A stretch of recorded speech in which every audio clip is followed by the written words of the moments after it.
कुमार के द्वारा कुछ दिन पूर्व विधानसभा का जो सत्र चल रहा था उसमें एक मर्यादित बयान दिया गया था जिसमें महिला भी उपस्थित थी। उसके बावजूद भी उन्होंने ऐसा बोलने से नहीं माना। क्या कहना चाहिएगा इस पे? देखिए, नीतीश कुमार जी की दिमागी तौर पर हालत ठीक नहीं है, उनका इलाज होना चाहिए और इस बात की भी जांच होनी चाहिए कि उनके साथ कुछ हो तो नहीं रहा है। उन्हीं के लोग उनको दवा का ओवरडोज या दवा में कुछ मिलाकर, इस तरह की भी चर्चा है बिहार में। इसलिए हम चाहेंगे कि बिहार, जहाँ की आबादी 13 करोड़ से लेकर 14 करोड़ के आसपास है, इतने लोगों की जिम्मेवारी एक ऐसे व्यक्ति के ऊपर ना हो जो दिमागी तौर पर स्वस्थ नहीं हो।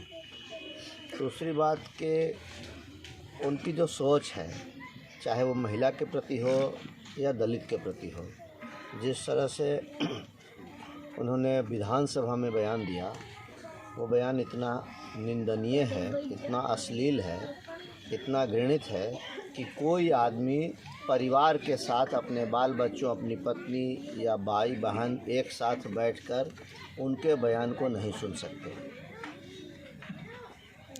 और साथ ही उन्होंने जीतन राम मांझी जी के विषय में कि जीतन राम मांझी जी एक दलित नेता तो हैं ही स्थापित, साथ साथ बिहार के मुख्यमंत्री रहे हैं।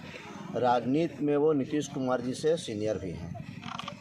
जीतन राम मांझी जी 1980 में पहली बार विधायक बने और नीतीश कुमार जी 1985 में पहली बार विधायक बने।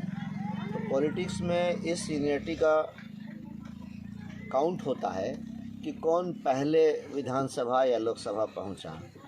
तो जो आदमी उनसे उम्र में ज़्यादा, राजनीति में उनसे सीनियर, एक दलित नेता, पूर्व मुख्यमंत्री, उनको उन्होंने जिस तरह से तुम तड़ाक और ये कहना कि इसको हमने मुख्यमंत्री बनाया, ये मेरी मूर्खता थी, ये मेरा गधापन था, ये एक मुख्यमंत्री को इस तरह से बोलना कहीं से भी शोभा नहीं देता।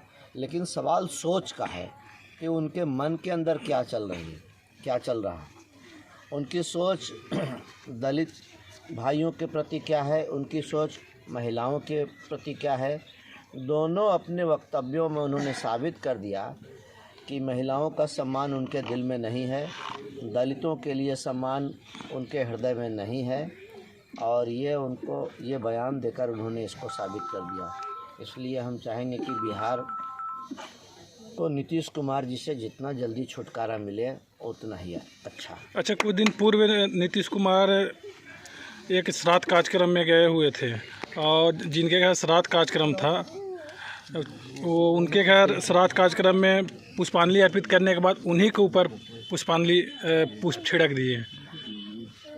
नहीं, देखिए, उनके साथ मंत्री हैं, उनके मंत्रिमंडल के सदस्य हैं अशोक चौधरी जी। अशोक चौधरी जी के पिताजी महावीर चौधरी, उनकी पुण्यतिथि पर नीतीश कुमार जी गए थे। तो नीतीश कुमार जी ने पुष्प उठाया ज़रूर, लेकिन महावीर चौधरी जी की तस्वीर पर पुष्पांजलि करना चाहिए था। महावीर चौधरी जी के तस्वीर पर पुष्पांजलि उन्होंने किया ही नहीं और वो फूल उठाकर अशोक चौधरी जी के माथे पर थोप दिया और इस तरह से व्यवहार किया जो देखने से उस वीडियो को ऐसा लगता है कि कोई सामान्य आदमी जो दिमागी तौर पर स्वस्थ हो वो ऐसा व्यवहार नहीं कर सकता। रोज़ एक अलग अलग एपिसोड कर रहे हैं। एक दिन पत्रकारों के सामने उन्होंने जिस तरह से झुकना अच्छी बात है, झुकना खराब बात नहीं है, ये नम्रता का प्रतीक है। लेकिन वो जो झुक रहे थे और जिस तरह से हाथ हिला रहे थे, वो एबनॉर्मल एक्टिविटी थी, वो असामान्य व्यवहार था। वो सामान्य व्यवहार, किसी का सम्मान करना, किसी के सामने नम्र होना, ये व्यवहार उनका नहीं था। सामान्य तौर पर कोई किसी के सामने झुकता है, किसी को नमस्कार प्रणाम करता है, वो अलग होता है। लेकिन वो जिस तरह से कर रहे थे वो बिल्कुल असामान्य था। इसलिए रोज़ कुछ न कुछ कर रहे हैं। 2024 में प्रधानमंत्री की दावेदारी भी कर रहे हैं। पहले तो दिमागी तौर पर पूरा स्वस्थ हों, उसके बाद न प्रधानमंत्री बनेंगे या उसके ऊपर हो जाएंगे।